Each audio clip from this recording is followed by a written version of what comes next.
बैठक के दौरान सीमा पर शांति सौहार्द बनाए रखने के महत्व पर जोर देते हुए सीमा विवाद के निष्पक्ष, उचित और पारस्परिक रूप से स्वीकार्य समाधान के प्रति भारत की प्रतिबद्धता दोहराई। चीन से सीमा व्यापार फिर होगा शुरू, दुर्लभ खनिजों व उर्वरक की आपूर्ति पर भी सहमति। सीमा विवाद के समाधान के लिए विशेषज्ञ समूह बनाएगी भारत चीन। प्रधानमंत्री नरेंद्र मोदी और ग्रुप कैप्टन शुभांशु शुक्ला के बीच दिलचस्प संवाद। धरती से अंतरिक्ष तक सुनाई दी आत्मनिर्भर भारत की गूंज। भारत के समक्ष अब 2 बड़े मिशन हैं, अपना अंतरिक्ष केंद्र तैयार करना और मिशन गगनयान। प्रधानमंत्री नरेंद्र मोदी ने कहा, भारत को भविष्य के मिशनों का नेतृत्व करने के लिए 40-50 अंतरिक्ष यात्रियों का समूह तैयार करने की जरूरत है।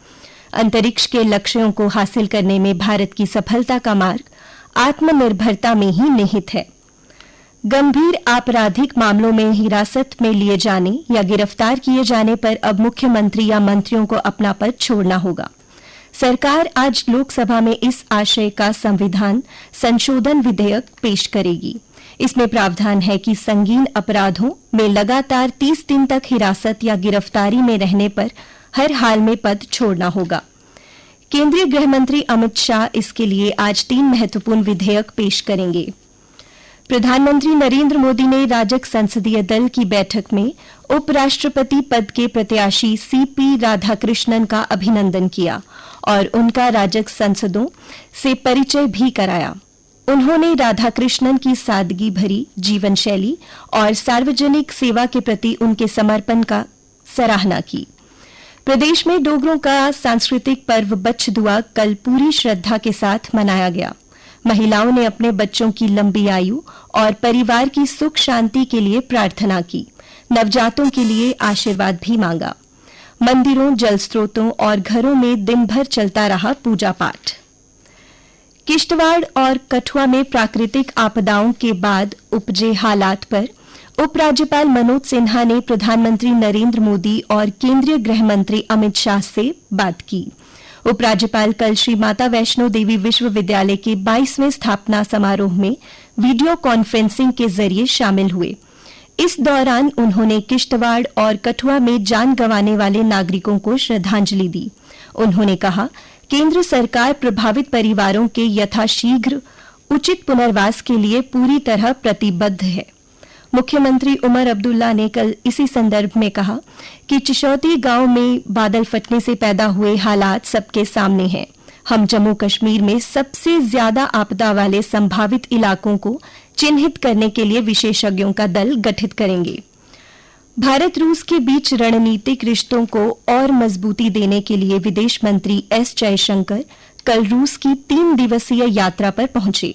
आज वो भारत रूस अंतर सरकारी व्यापार, आर्थिक, वैज्ञानिक, तकनीकी और सांस्कृतिक सहयोग आयोग यानी IRIGCTC के 26वें सत्र की सह अध्यक्षता करेंगे। अब अन्य समाचारों के साथ मेरी सहयोगी नेहा। धन्यवाद सुनिधि। केंद्र सरकार ने ऑनलाइन जुए और सट्टेबाजी पर रोक लगाने के लिए उठाया बड़ा कदम। केंद्रीय कैबिनेट ने मंगलवार को ऑनलाइन गेमिंग विधेयक को मंजूरी दी है। ये विधेयक ऑनलाइन गेमिंग और सट्टेबाजी और इसके विज्ञापनों पर प्रतिबंध लगाता है। इसमें ऐप चलाने वालों के लिए 3 साल तक की कैद या 1 करोड़ रुपए तक का जुर्माना या दोनों का प्रावधान किया गया है। जम्मू विश्वविद्यालय के होम साइंस विभाग और जम्मू पुलिस साउथ ने नशे के खिलाफ जागरूकता रैली का आयोजन किया। इसमें समाज को नशा मुक्ति का संदेश दिया गया। शहर के कच्चेश्वनी, बीसी रोड व पुरानी मंडी सहित विभिन्न मंदिरों में सामूहिक हनुमान चालीसा पाठ किया गया। इसमें श्रद्धालुओं ने किश्तवाड़ और कठुआ जैसी प्रकृति आपदा न आने को लेकर अर्चना की। शिक्षा निदेशालय जम्मू ने वार्षिक तबादला नीति के तहत राजौरी और पुंछ में कुल 1377 अध्यापकों का तबादला कर दिया है। अभी तक 8 जिलों में कुल 3455 अध्यापकों को बदला जा चुका है। राज्य कर विभाग के आयुक्त ने जम्मू मंडल के कर अधिकारियों के साथ समीक्षा बैठक की। इसमें नकद लेन देन वाले क्षेत्रों पर विशेष नजर तकनीकी से होगी निगरानी की बात की। इसके साथ ही राजस्व बढ़ाने और कर चोरी रोकने के लिए दिए सख्त निर्देश। त्योहारी मौसम करीब आते ही कंपनियों ने भर्तियों की तैयारी शुरू कर दी है। जुलाई से दिसंबर के बीच ई कॉमर्स और टेक्नोलॉजी के क्षेत्र नए लोगों को सबसे ज्यादा नौकरियां देंगी। टीम लीज की रिपोर्ट के मुताबिक 88% कंपनियां दूसरी छमाही में बढ़ाएंगी भर्तियों की रफ्तार। और अब खेल समाचार।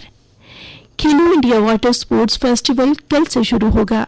ढल झील में रेस कोर्स भी तैयार हो चुका है। खेलो इंडिया के नए इस संस्करण के लिए खिलाड़ी श्रीनगर पहुंच चुके हैं। 9 सितंबर से यूएई में शुरू हो रहा है T20 Asia cup. T20 Asia cup के लिए सूर्य कुमार यादव की अगुवाई में 15 सदस्यीय टीम की एक बार इसे फिर से सुनिए। 9 सितंबर से यूएई में शुरू हो रहा है Asia cup. T20 Asia cup के लिए सूर्य कुमार यादव की अगुवाई में 15 सदस्यीय टीम के लिए चयन किए गए हैं। T20 एशिया कप के लिए शुभमन गिल को उपकप्तान चुना गया है। 10 मीटर एयर पिस्टल सीनियर और जूनियर दोनों में चमकी भारतीय निशानेबाज। एशिया शूटिंग के दौरान मनु भास्कर ने जीते 2 कांस्य और रश्मिका सहगल को स्वर्ण हासिल। भारतीय ग्रैंड मास्टर आर प्रज्ञानंदा ने सिंकफील्ड कप शतरंज टूर्नामेंट में विश्व चैंपियन डी गुकेश को 36 चालों से हराया। और अब मौसम विज्ञान केंद्र श्रीनगर के अनुसार 22 से 25 अगस्त तक भारी बारिश की चेतावनी जारी है। जम्मू संभाग के 10 जिलों में और कश्मीर के कुछ हिस्सों में ऑरेंज अलर्ट जारी। बादल फटने, बाढ़ और भूस्खलन का खतरा रहेगा। तापमान जम्मू संभाग में कल का अधिकतम तापमान 32.2 डिग्री सेल्सियस और न्यूनतम 24 डिग्री सेल्सियस दर्ज किया गया। आज सूर्यास्त 7:11 पर और कल यानी गुरुवार को सूर्योदय 6 बजे होगा।